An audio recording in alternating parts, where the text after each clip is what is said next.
الجمعة الى الجمعة، از جمعه تا جمعه، الرمضان الى الرمضان، از یک ماه رمضان تا ماه دیگری رمضان، مکفرات لما بینهن اذا اجتنبت الکبائر. از رمضان تا رمضان پیغمبر خدا میگه مکفراتون، این نابود کننده گناه های شما هست، اذا اجتنبت الکبائر، اگر دیده و دانسته تو گناه نکرده باشی. استاتید هستای، همچنین ژنسکی здоровье برای پامیت، شیتاویتکا هستای، давление نورم هستای برای آدمایی که دلشو در میکنن، здоровье سرس هستای، میناکسیدیل هستای برای ریش و موی سر، همچنین برای سمیمومند برای بزبالشوی، اکس پیگمنت و صابون مور برای آدمایی که در روشون مارشی ندارن، همچنین برای آدمایی که کسل ویتیلیگو میشوند، مردم ما تست میگن برای ویتیلیگو هستای برای بعد اینجا اومگی هست специальный شامپونو برای ریش، آدمایی که ریشش مسد جین نیست برای هموار کردنش. بعد اومگی باردارو مازی کلکوین است، بسیار نمود موضوع است که برای پدر و مادرای کلون سالان در کار میشود. مرحمت باردارو مراجعت کنید، با همه شهرها را در صفحه داریم. السلام علیکم دوستان عزیز. آیا شما برای گذشتن از سرحد دشواری میکشید؟ مهلت حجت‌هایتان به آخر رسیده است. پس من برای شما خدمت رسانی شرکت نور محمد را پیشنهاد میکنم. با ماشین های نو و زمانوی، با باوری و اعتماد کامل، توسط رانندگان مرد و زن شما را از منزل استقامتیتان تا خط سرحد برده برای عبور مرز مساعدت می نمایند. یادآور می شویم که اگر شما از نام شبکه حاجی میرزا مراجعت نمایید، برایتان تخفیف ارائه کرده می شود. رقم ها برای تماس: جمع 7 926 319 59 61. والصلاة والسلام على خاتم الانبیاء والمرسلین، ورضی الله تعالی عن الصحابة اجمعین ومن تبعهم بإحسان إلى يوم الدين. السلام علیکم حاضرین محترم، برادرانی خیلی عزیز و گرامی.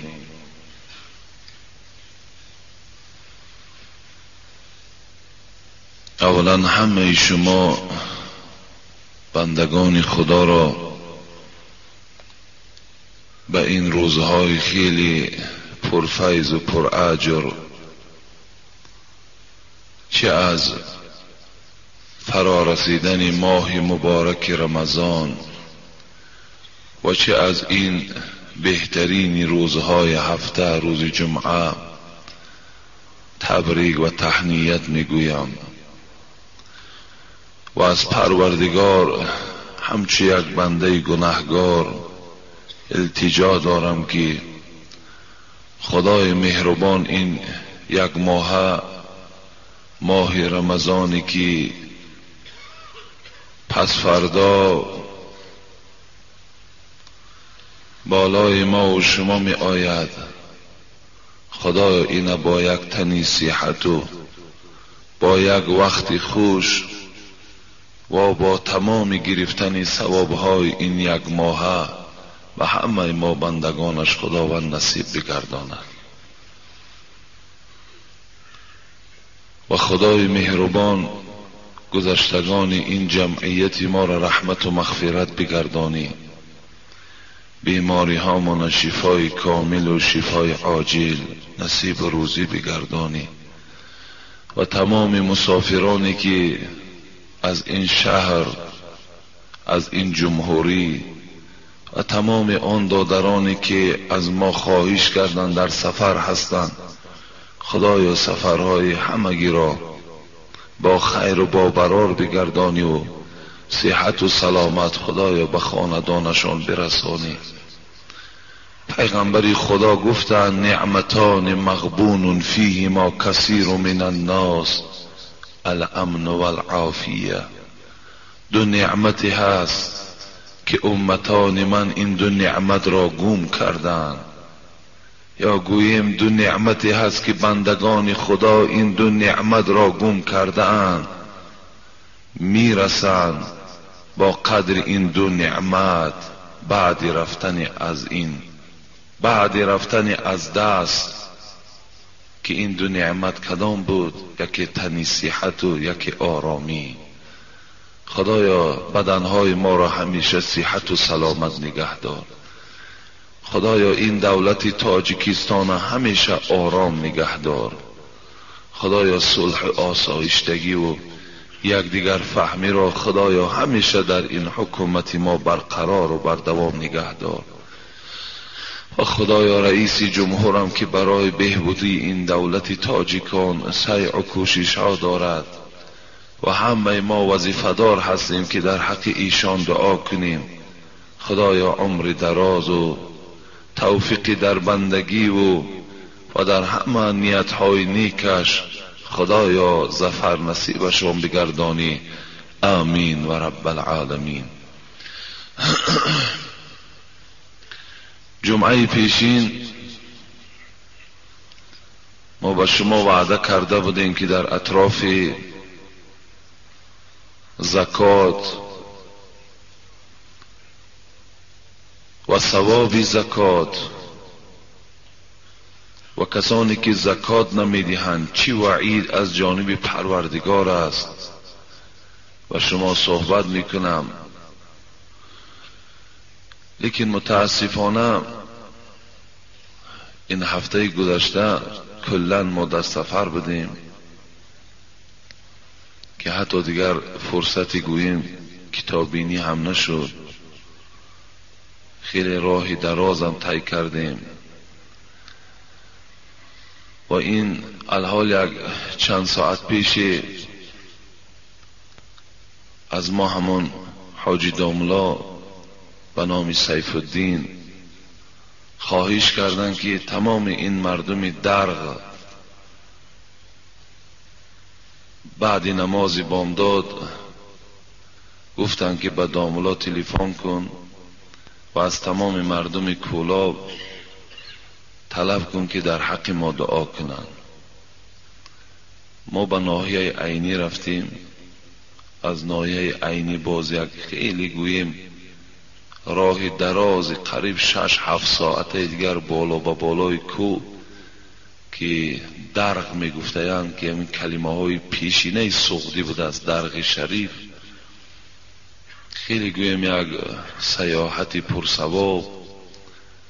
یعنی مقصد از اونجا دعوت بود. یک موی سفید 80 ساله بود هم توی ختنه.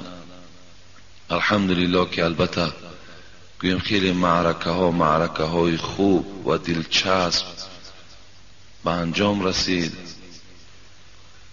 و اون مردم از ما هم خیلی منتدار شدن و همگی البته آرزو هم کردن که انشاءالله ما هم به جایهایی که شما هستین انشاءالله میرسیم و همگی دعا کنیم که خدای مهربان آن توفیقی که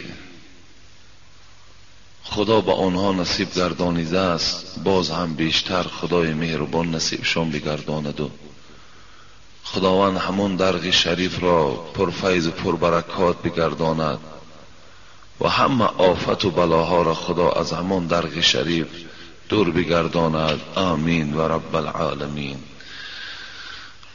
البته بسیار یک بهترین مهمانداری را راستی بار بعضی از همون مردم خودی همون درغ شریف میگفتند که این درغ شریف آخر دنیا هست. بی نهایت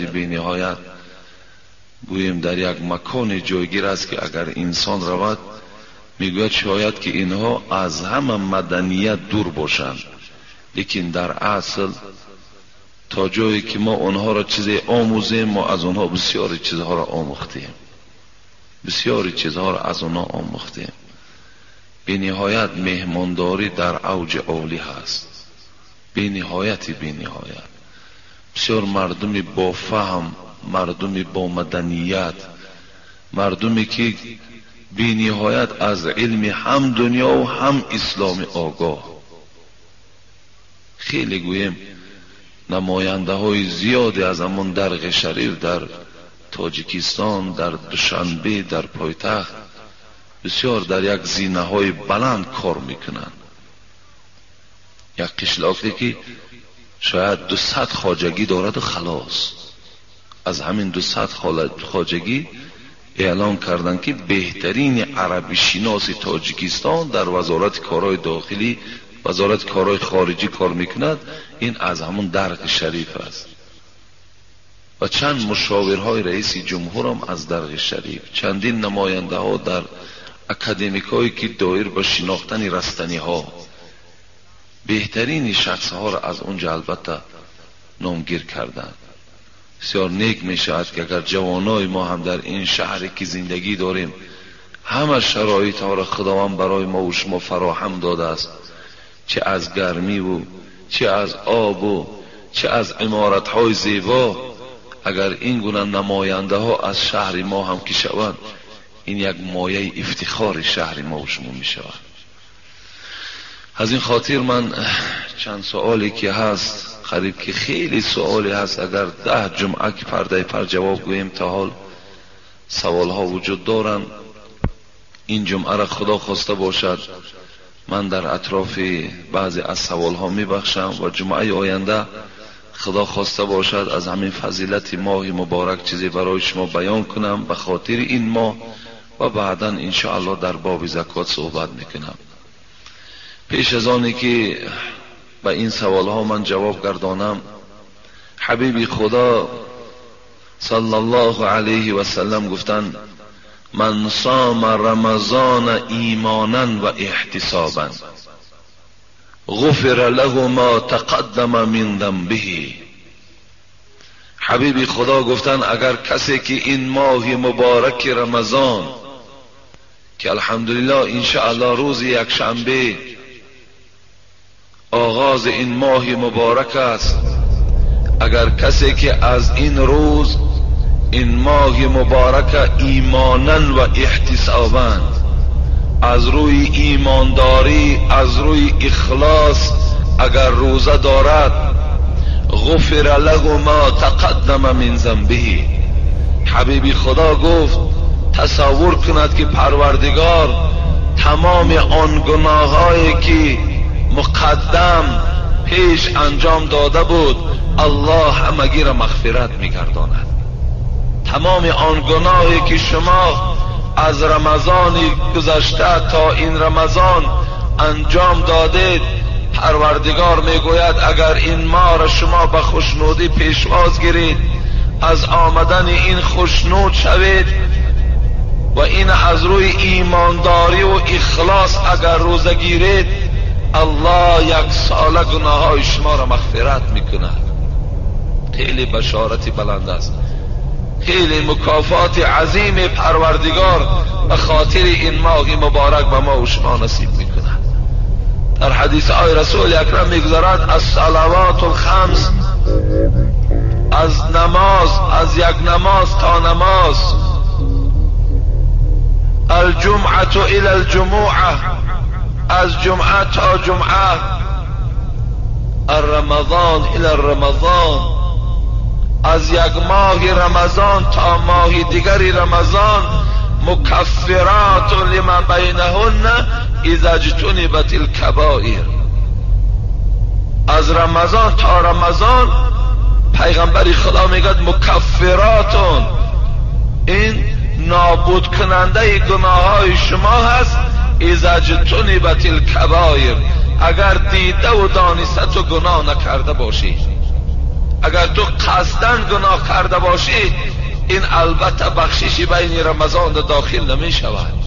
اگر مبادای از تو گناه سر زد که نفهمیدی یا از روی نادانی بود، از روی جهالت بود، الله در این مدت یک ساله همش می بخشد به خاطر این ماه رمضانش. از این خاطر ما باید که به در آمدن این ماه مبارک خیلی خوشنود باشیم، زیرا دوستان خدا حتی که این ماه را تمنا و آرزو میکردن که خداوند ما را به این ماه مبارک رساند، زیرا اونها از ثواب و اجر این ماه درکدار بودند.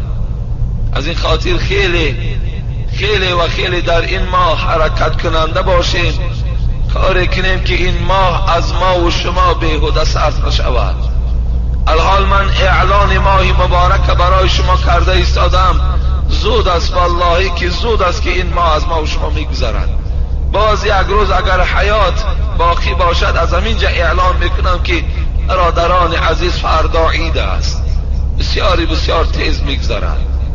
از این خاطر حبیب خدا گفتند من لم یدع قول الضر والعمل به فلیس لله حاجة ان یدع طعامه او شرابه.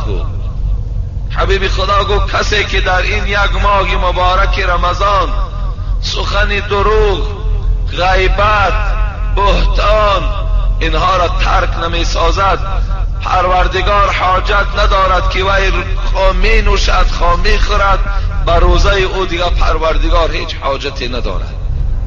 یعنی شما در این یک ماه مبارک رمضان انشاءالله من جمعه آینده که یک مفصلا برای شما این بیان میکنم، لیکن تا جمعه آینده که چند روز از این رمضان میگذرد باید خیلی و خیلی با احتیاط باشید. حتی در حدیث ها رسول اکرم گفتند اگر یک نفر شما را دشنام دهد فقل اینی صائم،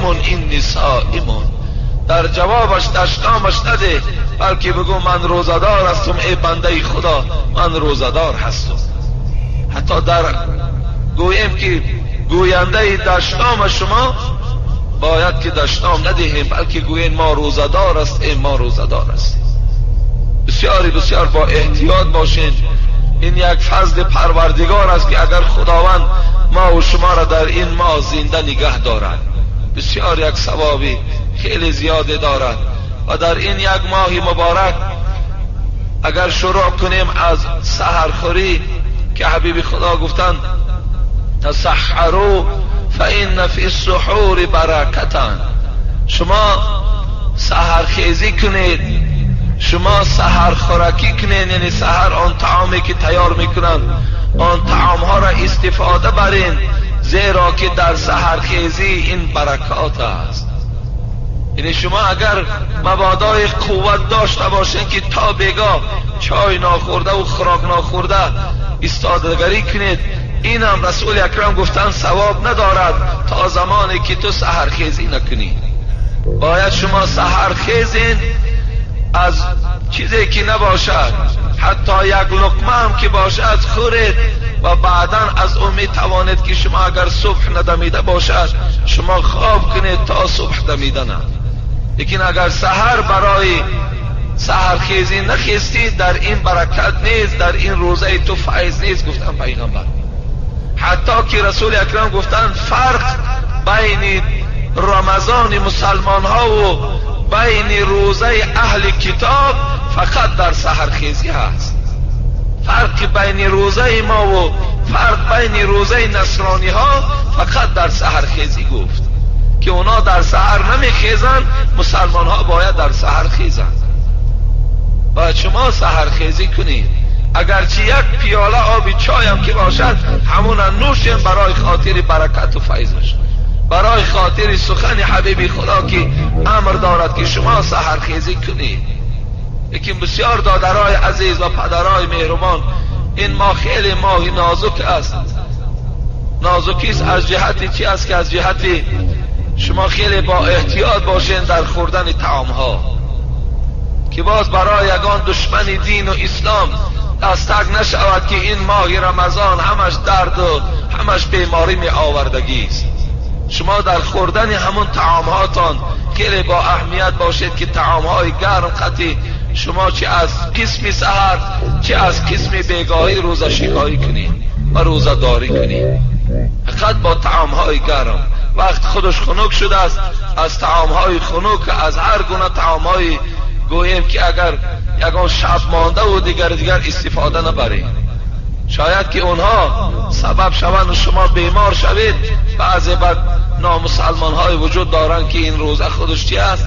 روزه خودش البته پیدا کننده بیماری گفته برای خودش یگان دستک تیار میکنند، یگان دلیل تیار میکنند. حالان که زمانی که حبیب خدا سمو تصیحو گفت شما روزه گیرید در ماه مبارک رمضان شما تندرست میشوید. روزه سر به سر شفا هست، سر به سر تمام دردهای شما را نابود میکنه. در گزیت خوانده بودم که چندین همون دکترهای خیلی گویم پیش قدم امریکا همون بیماری هاشون با طریق روزه داشتن تبابت میکردن، که زیرا که حبیب خدا گفتن سرچشمه همه دردها این معده هست. وقتی معده که پر شد همون بیماری ها را تولد کردن میگیرن. اما رمضان این معده های ما و شما خالی هست. و این خاطر حتی سحر هم شما خوراکی زیاد استفاده نبرید. بذار که تا که در بین روز است در قسم بیگاه است کمی گرسنگی بالای تو غلبه کند، اون به فایده جسم تو حل می شود، به فایده بدن تو حل می شود. برای همین در خوردن طعام هاتون خیلی با دقت باشیم. لیکن یک جای دیگرش خیلی جای افسوس است که بعضی برادرای ما و شما قسم بیگاه میبینی وقتی که کشادن روزه میشود با ناس روزه شانه میشکایند. بیگاهی میشود اول کشایش روزه را که رسول اکرم گفتند با دو چیز میشکایدن، یکی خرما، اگر خرما که نمیشد خرمای تر، اگر خرمای تر نمیافتن خرمای خشک، خرمای خشک که نمیافتن بعد به آب میکشادن. از این خاطر امروز انشاءالله در بسیاری همین مسجدهای ما و شما بچه های گویم سخاوتمند پیدا شدن که مثل این مسجد ما هر سال چندین همون خرماهایی که الحال در فروش هستند میارن مردم یک دانه‌ای به همون میشکاین. برای هم بهترین صورتش با همونها شکاین. شما کار کنین که در این یک ماه حتی همون نازکشی و سیگاریت کشی که دارین اینا تماما دور کنین. این حرام کرده های پروردگارن. شما با حرام کرده های الله روزه هاتون نشکایید.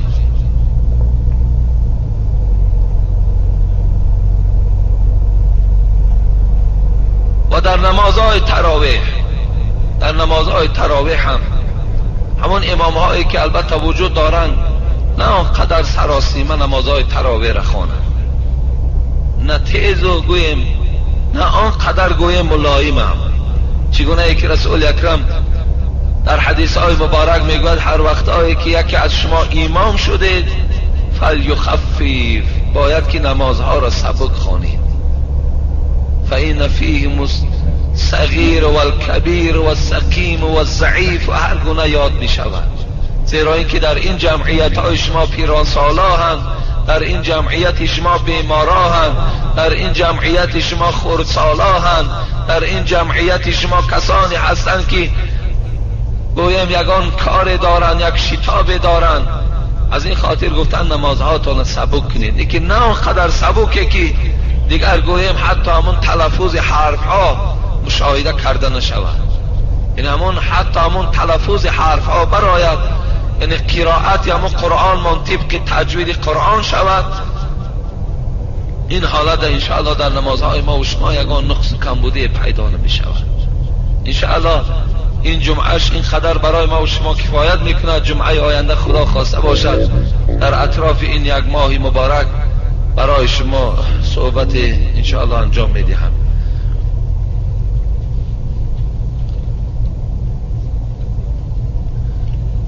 از 13 اوگوست 2006 شهر دوشنبه مجلس شورای علمای جمهوری تاجیکستان قرار میکند. یعنی چند چیزی را که مجلس شورای علما پیشنهاد کردن من به سمع شما میرسانم، زیرا که من هم در حضور مفتی بودم. هر روز همین ها را برای ما دادن که در بین مردم خوانده دهید. ماه شریف رمضان از 24 سپتامبر روز یک شنبه معین کرده شود. لایحه تقویم رمضان ترتیب داده شده قبول کرده شود. یعنی روز یک شنبه ما باید که روزه دار باشید. شما هر کدام دیگه ملاگی و صوفیگی و شیخی تا طرف مونید، همین روز یک شنبه روزه هست. حتی در حدیث های رسول اکرم همین سحر خواندم که کسی که یک روز یا 2 روز پیش از رمضان روزه میگیرد و در نزد پروردگار گناهگار است. همین روزی که معین شد روز یک شنبه، همین روز یک شنبه همگی روزه میگیرید. دیگر همین پراکندگی و فلانی فلان کرد، فلانی فلان گفت، این فلانی را بگذاریم یک طرف. بس از همین پراکندگی و بس از همین نافهمی هایی که در بین من داریم. هر چیزی که اینا قرار کردن جوابگر خودشان هستند. دوم نصاب زکات 5000 سامانی معین کرده شود. از این مقدار 125 سامانی زکات دادن لازم است. تا امروز $1000 بود، امروز از بس که طلا که قیمت شده است گویم که نصاب زکات بلند برداشته شد. قریب از $1,500 الکی آدم سومدار زکات میدهد.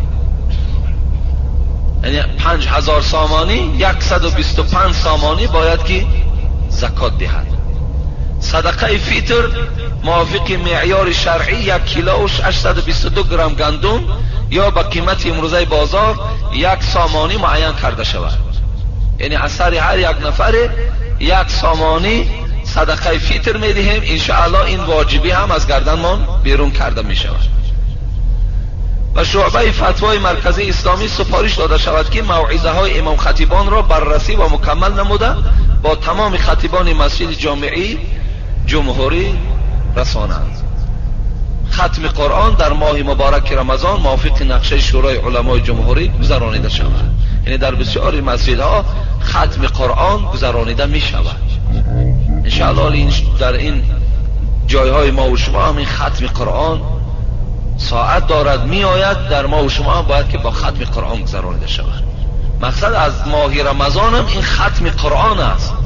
این ختم قرآن در مسئله های فقهی حتی که مردم بیمارند بیمار نباشند گفته باید ختم قرآن کرده شود. انا این یک گویم که پیشنهاد رئیس شورای علمای جمهوری تاجیکستان بود. یعنی از این انشاءالله ما و شما همیشه امروزه موضوعمان که از 24 سپتامبر ما و شما باید که روزدار باشیم. و در قسم سحرخیزی در اینجا یک تقویم هم برآمده است البته در فروش است. اول روز از 4:28 شروع می شود. بعد آهسته یک روز در 2 منوت، یک روز دیگرش 1 منوت. همین خیلی میده کم کردن میگیریم. از این طرف از طرف شام باشد 6:28 است. آهسته باز چی میشد پس شدن میگیره 6:26 6:25 هم طرفتن میگیریم. یعنی این بعد تقویم بعد چیز دوشنبه راست کردگی است. در ما و شما یک 5 دقیقه فرق کننده است. بسیار بر وقتی بدم نخیزیم. بعضی آدمی هست که در ساعت 3 میخیزند، سال در ساعتهای 2 میخیزند. اینقدر بر وقتشم چی در کار؟ حضرت زید ابن ثابت میگوید تسحرنا مع رسول الله صلی الله علیه و سلم. یک بار با پیغمبر خدا سحرخیزی کردم. ثم قمنا الى الصلاه. بعد از آن نماز بامداد رفتیم. قیل کم کان بینهما. حضرت زید ابن ثابت پرسیدن وقتی شما با پیغمبر در نماز بامداد رفتین همون بین سحرخورک پیغمبر و بین نماز پیغمبر چند فرق کننده بود؟ قال بینهما 50 آیتن. گفت 50 آیت میخواندی که صبح میدمید. یعنی اینقدر دیر حبیب خدا چیکار میکردن؟ سحرخوری میکردن. شاید 50 آیت در 10 دقیقه یا 15 دقیقه اینا 20 دقیقه خوانیم. اگر 20 دقیقه به صبح حکیمان چی است؟ ما و شما این حالت در سحرخورک قطع میکنیم. این از قاعدش. اینقدر دیری بدم بر وقتی بدم گرفتن ما و شما هیچ حاجت نداره. و از قسم بیگاهی هم حدیث قدسی است که احب العباد الی اعجلهم فطرا. پروردگار گفته است دوست داشته ترین بنده به سوی من همون بنده هست که بر وقت روزش می شکاید. ببین در بسیاری جایها پیش از نماز روزه شکایی است، بعد نماز میخوانند. درست است با که ندارد. شما هم میتوانید که اگر مبادایی که در مسجدها اگر حضور داشته نباشین یا حضور نداشته باشین این حالت شما روزه هاتون شکایین بعدا نماز هاتون خوانین. این الله گفته است دوست داشته ترین بنده به سوی من است.